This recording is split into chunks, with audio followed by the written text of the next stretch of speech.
My light, sorry, just got off a plane and losing my marbles. So someone sent me a thing about a deal. I assume it's in New York, but I want to talk about why it may not be such a good idea. So this is what it says. The comment I think got deleted. I saw a house for 1.2 million. It looked brand new, but it is in pre-foreclosure. I want to try and get it to 9 or 800. Can you help? I want to try and call him Monday. So this is a bad idea for a bunch of reasons. Number one, luxury houses are much harder, anything over $1 million, sure, for certain, much harder to do a investor purchase on where you can buy at a significant discount. And the reason is because we have to buy it at, let's say, 30% less than the value minus repairs. Now, in most of the country where the median home price is $175,000 or $200,000, 30% is, $45,000, $60,000, and people feel like, well, that's what it needs in work anyway.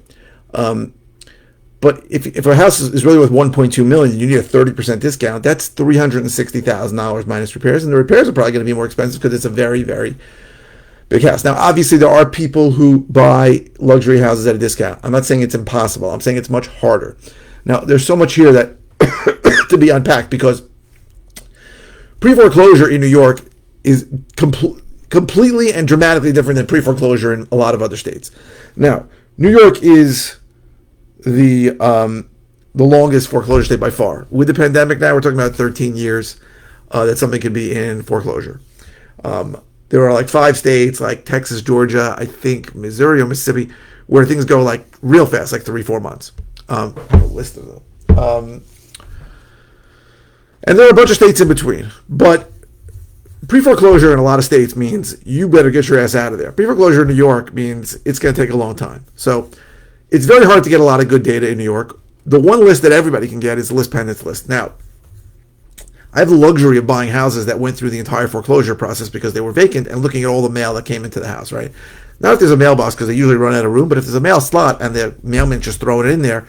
So over the course of years of something, I go into the house and there's a mound of mail, and I said, you know what, I'm going to look at all this mail. Right? I looked at when the list pendants was filed and how things go, and hundreds of pieces of mail.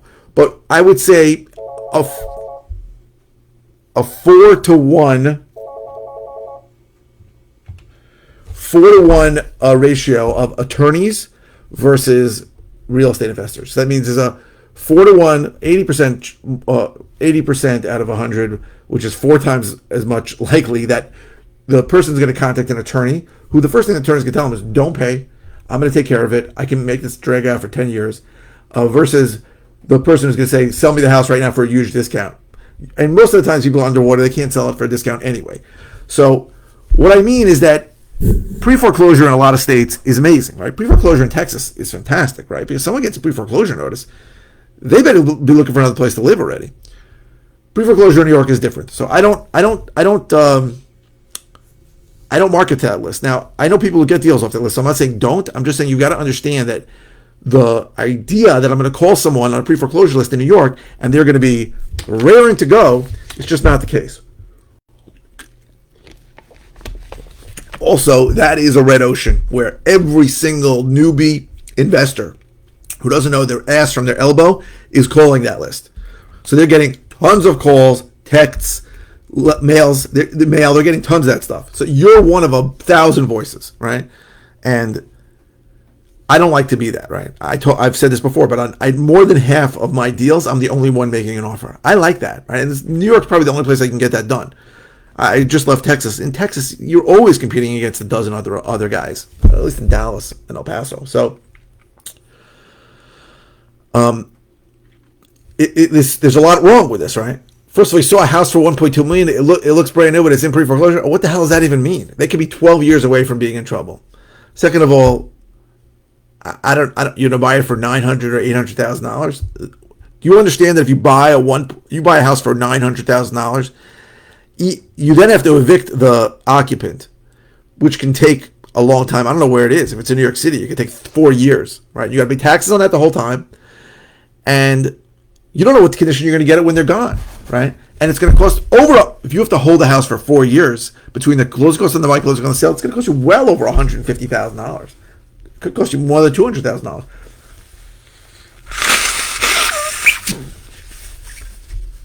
And who knows what the value is going to be when you're done. So if you're new, this is not someplace you should be doing. Not even come close. And I would say not easy to wholesale either on the high end, and not easy to wholesale occupied. There's 27 different problems with that. So I'll give you those are just my thoughts, right? I don't like that list. I think that list also another tip, and this is really important. Never, and anybody who says differently, I think is out of their minds. Never call a list and talk to them about the reason why you think they should sell. So if you're calling a pre-foreclosure list and you say, hey, your house is in foreclosure, you're in big trouble, or I just saw on public records, that's the worst thing you could say. First of all, people feel violated by that immediately. All you want to say, no matter what the list is hey, just want to know if you wanted to sell it. That's it. You don't want to violate people's privacy. You don't want to get into their personal things. First of all, you could be wrong, right? You might have the wrong person. You might the public data you got, the data you got might be wrong. It could be a million things. So never assume anything, and certainly don't violate people's things. Oh, I heard you're getting divorced. Do you want to sell your house? I saw some guru teach that recently. I want to throw up when I saw that. It's so intrusive. Ugh. So never do that. But I would stay away from that list. I would stay away from luxury houses if I was new. And if somebody can buy the house for $600,000, maybe there's something there.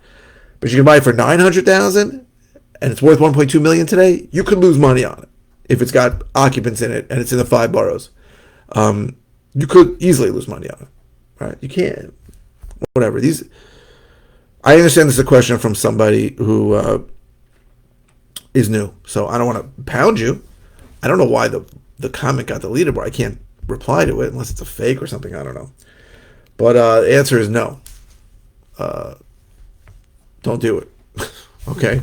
Plus, you really have no indication that they can sell it for $800,000 or $900,000. What if they owe $1.6 million? They can't sell it to you for that, and they may not want to sell it at all. They might want to just sit on it for 10 years and wait for the lender. The lender pays all the taxes and insurance. So you can call. I tell everybody to call. Go on the appointment. Knock yourself out. But you're making a lot of assumptions, and it's probably not where you should be going. And also, if you saw a property that was that's listed for sale or on Zillow, just run away from it, right? And I've gone through this 100 times where I feel like people are so freaking lazy, right? And I tell you this simple and relatively inexpensive way to get started in this business, which is to buy a list on PropStream or Listability, skip trace the list on any skip trace provider. That altogether should cost about get a list of around 10,000. The whole thing should cost $1,500, and call the list. It's an off-market list. And everybody still brings me on-market properties. And I'm talking to people, and sometimes I go, I got to talk to me for 9 minutes. And they'll say, oh, by the way, I saw it listed with the realtor. And I go, whoa, you lost me right there. Why? Well, it's a great deal. I don't want to compete with the world, right? I want off-market properties. I want to speak to one person. I don't want to speak to a realtor, right? Every once in a while, I go on a deal.